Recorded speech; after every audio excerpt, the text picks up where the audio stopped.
Welcome to our channel. నేను సిరి. So social మీడియాలో అయితే ఒక వీడియో అయితే తెగ వైరల్ అవుతుంది. ఏంటంటే మన సీనియర్ నటి అన్నపూర్ణమ్మ గారు ఒక ఇంటర్వ్యూలో మాట్లాడుతూ ఆడపిల్లకి అర్ధరాత్రి పూట ఏం పని ఉంటుందని చెప్పేసి కొన్ని వ్యాఖ్యలు అయితే చేయడం జరిగింది. దానికి కౌంటర్గా మన సింగర్ చిన్మయి గారు అయితే కొన్ని మాట్లాడడం జరిగింది. సో ఇంతకీ ఏంటి అసలు తనేం మాట్లాడింది, తినేం మాట్లాడింది అని మనకి వివరించడానికి మనతో పాటు ఉన్నారు ప్రముఖ సినీ క్రిటిక్ దాసరి విజ్ఞాన్ గారు. నమస్కారం. నమస్తే. ఇప్పుడు చూస్తున్నట్టయితే సీనియర్ నటి అన్నపూర్ణమ్మ గారు కొన్ని వ్యాఖ్యలు అయితే చేశారు ఒక ఇంటర్వ్యూలో. అండ్ దానికి కౌంటర్గా సింగర్ చిన్మయి గారు కొన్ని వ్యాఖ్యలు చేశారు. అసలు ఇందులో ఎవరిది రైట్ అనుకోవాలి, ఎవరిది రాంగ్ అనుకోవాలి, అండ్ ఇద్దరు వర్షన్స్ ఏంటి, అసలు ఏం చెప్పాలనుకుంటున్నారు వాళ్ళ ఇద్దరు? అసలు అన్నపూర్ణ గారు ఇద్దరు సీనియర్ జర్నలిస్ట్కి ఏకకాలంలో ఇంటర్వ్యూలు ఇవ్వడం జరిగింది. ఒక మహిళా సీనియర్ జర్నలిస్ట్ మన స్వప్న గారు, ఒక మేల్ సీనియర్ జర్నలిస్ట్ అంజీ గారు. వాళ్ళు కూడా ఎన్నో ఏళ్ళు జర్నలిజంలో ఉన్నవాళ్ళు, ఇప్పుడున్న జనరేషన్లో సీనియర్సే కదా. సో ఆ గౌరవార్థం చెప్తున్నాం. వాళ్ళకి ఇంటర్వ్యూ ఇచ్చింది.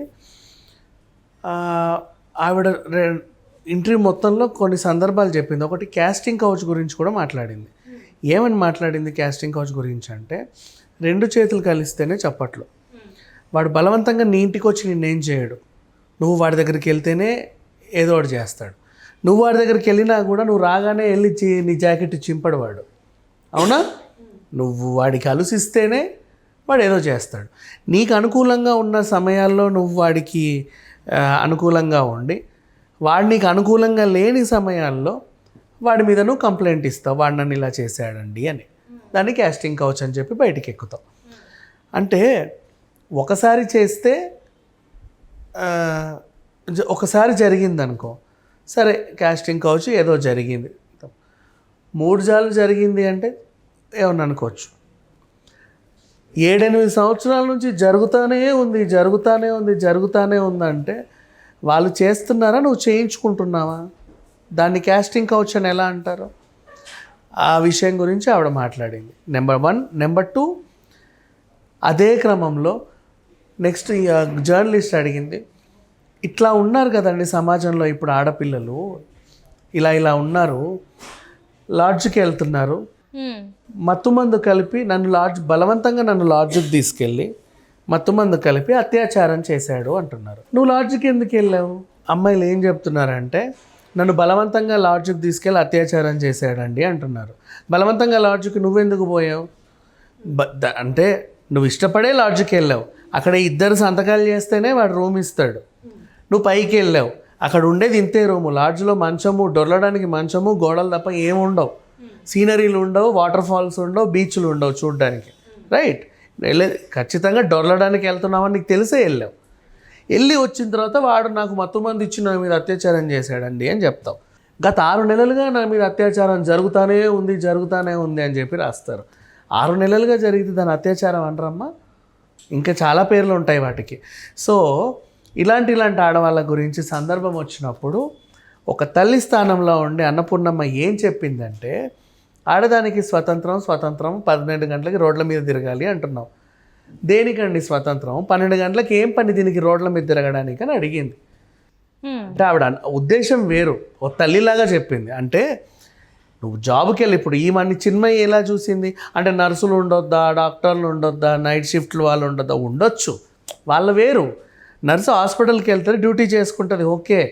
మిగతా వాళ్ళు అంటే రోడ్డుని జర్నీకి మాత్రమే వాడి వాళ్ళ గమ్యస్థానాలకు వెళ్తారు, ఓకేనా? వాళ్ళు ఓకే. రోడ్ల మీద తిరిగే వాళ్ళు ఉంటారు. ఇప్పుడు నువ్వు ఫోన్ పట్టుకొని మన హైవే, పటాన్ చెరువు హైవే ఇక్కడి నుంచి పోయే పోనీ హైవే దాకా ఎందుకమ్మా, పంజాగుట్ట నుంచి అమీర్పేట ఫ్లైఓవర్ వరకు, ఈ మెట్రో స్టేషన్ నుంచి ఆ మెట్రో స్టేషన్ వరకు రాత్రి 12 గంటలకి ఫోన్ మాట్లాడతా టిప్పు టాపు అటు ఊపుకుంటూ ఇటు ఊపుకుంటూ తిరుగు. నిన్ను ఎంతమంది ఎన్ని రకాలుగా చూస్తారు? ఆ టైంలో అక్కడ ఏం పనే నీకు అనింది అన్నపూర్ణమ్మ. నువ్వు అక్కడ తిరిగి వాడెవడో వచ్చి పండ్లిగిలిస్తే నన్ను చూసి వాడు అలా అన్నాడో అని నువ్వు కంప్లైంట్ ఇస్తున్నావు. నువ్వెందుకు వెళ్ళావు అక్కడికి అని అడుగుతుంది. అర్థమైందా? చిన్మయి కదా అర్థం కాల. చిన్మయి ఏమనుకో అంటే, మేము రాత్రిపూట రోడ్ల మీద వెళ్ళొద్దా అంటే, ఇక్కడ బయలుదేరి అక్కడికి వెళ్తావు, వెళ్ళు. అక్కడ బయలుదేరి మళ్ళీ ఇక్కడికి వస్తావు. నీ వ్యవహారం వేరు. వీళ్ళ వ్యవహారం వేరు. వీళ్ళు రోడ్డు మీద తిరుగుతా నాకు స్వతంత్రం కావాలి అంటున్నారు. ఎందుకమ్మా నీకు స్వతంత్రం ఆ టైంకి అని అడిగింది యాక్చువల్గా. అండ్ నెక్స్ట్, వాడొచ్చి గిల్లినా వీడొచ్చి గిల్లినా నువ్వెంత బాధపడతావో నీకంటే కొన్ని 100 రెట్లు ఎక్కువ తల్లి బాధపడుతుంది. అర్థమైందా? అండ్ నెక్స్ట్, చిన్మయికి ఎందుకు ఈ విషయం అర్థం కాలేదు అంటే, ఆ పిల్ల బయటికి వచ్చేది అయితే డబ్బింగ్ చెప్పడానికి లేదా పాటలు పాడటానికి. ఆమె గొంతు సవరించుకునే స్టూడియోలు కూడా ఇంతే ఉంటాయి. పట్టుమని 5-6 ఎంప్లాయీస్ ఉండరు. చిన్న స్టూడియోలో వచ్చి ఆమె గొంతు సవరించుకొని వెళ్ళిపోతుంది. డన్, అంతే. అన్నపూర్ణమ్మ బయటికి వస్తే 1000 మందిని చూస్తుంది. నెక్స్ట్ అన్నపూర్ణమ్మ షూటింగ్కి వస్తే రోజు 1000 మందిని చూస్తుంది. అలాంటి షూటింగ్లు గత 30-40 ఏళ్ళ నుంచి చేస్తుంది. ఎన్ని సెట్లలో ఎంతమంది ఆర్టిస్టులను చూసింది, ఎంతమంది కథలు వినింది, ఎన్ని చూసింది, వినింది, అనుభవించింది, అంటే ఎంతమందితో మాట్లాడింది, ఎన్ని అనుభవాలు ఆమెకు తెలుసు. అవన్నీ చూసి చూసి చూసి అయ్యో ఈ పిల్లకి జీవితం అలా అయిపోయింది, ఆ పిల్ల జీవితం ఇలా అయిపోయింది అని చెప్పేసి ఒక తల్లిలాగా చెప్పింది. అండ్ నెక్స్ట్, ఇంకా మంచి ఎగ్జాంపుల్ చెప్పాలి నీకు అంటే, నిన్నటి షణ్ముఖ్ వాళ్ళ అన్నయ్య కేసులో కూడా నువ్వు మోనికకి న్యాయం జరిగింది అనుకుంటున్నావా? లేదు. ఆ పిల్ల జీవితం ఎంత తెలుసా? ఇంకా మొత్తం దేశమంతా తెలిసింది ఇప్పుడు న్యూస్. ఇంకొకరిని ప్రేమించాలన్నా కష్టమే. వాడు కూడా ఇది వాడితో 10 ఏళ్ళు తిరిగి వచ్చింది అలా మాట్లాడతారు. ప్రపంచమంతా ఆవిడ అలాగే అంటది. ఎవరితోనో తిరిగి అబార్షన్ చేయించుకుందంట. సొసైటీలో ఆమెకంటూ తను నిలబడలేదు. జరిగింది డ్యామేజ్. ఆమె కంటే కూడా ఆ బాధని వాళ్ళ ఇంట్లో వాళ్ళు అవును. సో ఒక తల్లి స్థానంలో ఉండి ఇవన్నీ తెలుసు కాబట్టి, చూస్తుంది కాబట్టి, నీకెందుకమ్మా స్వాతంత్రం అని చెప్పింది. ఇప్పుడు అదే మోనికని 10 ఏళ్ల క్రితం అన్నపూర్ణమ్మ ఎందుకే నీకు స్వాతంత్రం అంటే ఇంట్లో ఉండేది, వాడి దగ్గరికి వెళ్ళేది కాదు. నీకు అర్థమైందా? అది ఇక్కడ చిన్మయికి బేసిక్ సెన్స్, కామన్ సెన్స్ ఏం లేదు, అసలు సెన్స్ కూడా లేదు. కాబట్టి ఎప్పుడు నాన్ సెన్స్ వాగుతూ ఉంటుంది అంతే. ఆ పిల్లకి ఇంకా ఎదగల జస్ట్. సో ఇక్కడ అన్నపూర్ణమ్మ అన్న పలు సందర్భాలు ఆ ఇంటర్వ్యూ మొత్తం చూస్తే జనాలకు అర్థమవుతుంది. ఒక చిన్న బిట్టుని తీసుకొచ్చి దాన్ని పిడిది అడ్డమైన ఎక్స్ప్రెషన్లు ఇచ్చి ఈ అని ఏదేదో వాగింది. కానీ పూర్తిగా వీడియో విని ఉంటే కనుక చిన్మయికి అర్థమయ్యేది ఆమె ఏ సెన్స్లో చెప్పింది అనేది.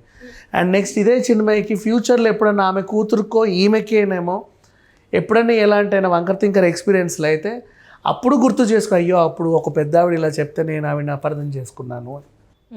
అంటే ఇక్కడ అంటే చిన్మయికి అర్థం కాక తను అలాంటి కౌంటర్ ఇచ్చింది అనుకోవాలి, అసలు ఎలా అనుకోవాలి అర్థం కాలా. ఈమెకి మన అన్నపూర్ణమ్మ గారికి చాలా ఎక్స్పీరియన్స్ ఉంది. నాకు దగ్గర నాకు తెలిసి ఒక 40 సంవత్సరాల ఎక్స్పీరియన్స్ అయితే ఉండుంటుంది కదా. అంటే ఇండస్ట్రీ పరంగా, పర్సనల్ లైఫ్ పరంగా ఎంతోమంది చూసుంటారు. సో ఇప్పుడు ఈ జనరేషన్, మనం ఎప్పటి నుంచి తనదేంటి మన 70s 80s నుంచెల్లే ఉంది తన ఇండస్ట్రీలో. అండ్ ఇప్పుడు ఈ జనరేషన్కి ఆ జనరేషన్ కంపేర్ చేసి కూడా మాట్లాడి ఉండొచ్చు కదా. సో అది అర్థం కాలేదంటారా? ఇప్పుడు తల్లులలో కూడా ఎలా ఉంటుంటారంటే, అమ్మవాడు గోకుతుండు అంటే ఎవడరా నువ్వు నా కూతురు గోకుతున్నావంట అంటారు. అన్నపూర్ణ లాంటి తల్లి ఏంటంటే ఫస్ట్ దీన్ని 2 పీకి అయినా అంతసేపు గోకుతుంటే ఎందుకున్నావే అక్కడ నువ్వు, వాడికి 4 తన్నలేవా, 4 బీకలేవా, నా దాకా వస్తావా నువ్వు అని చెప్పేవాళ్ళు ఉంటారు. అంటే ధైర్యం చెప్తుంది అనమాట. ఎగ్జాక్ట్లీ, ఆ ధైర్యం వేరే ఉంటుంది. ఇవిడ ఆ టైప్ మనిషి. అది అందరికీ అర్థం కావడానికి చాలా టైం పడుతుంది, అనుభవం కావాలి అండ్ కావాలి. అవి లేకపోతే అర్థం కాదు. అంటే బుర్ర లేకుండా తను కౌంటర్ ఇచ్చింది అనుకో. Exactly, of course. Right, thank you so much అండి విజ్ఞాన్ గారు. Thank you so much.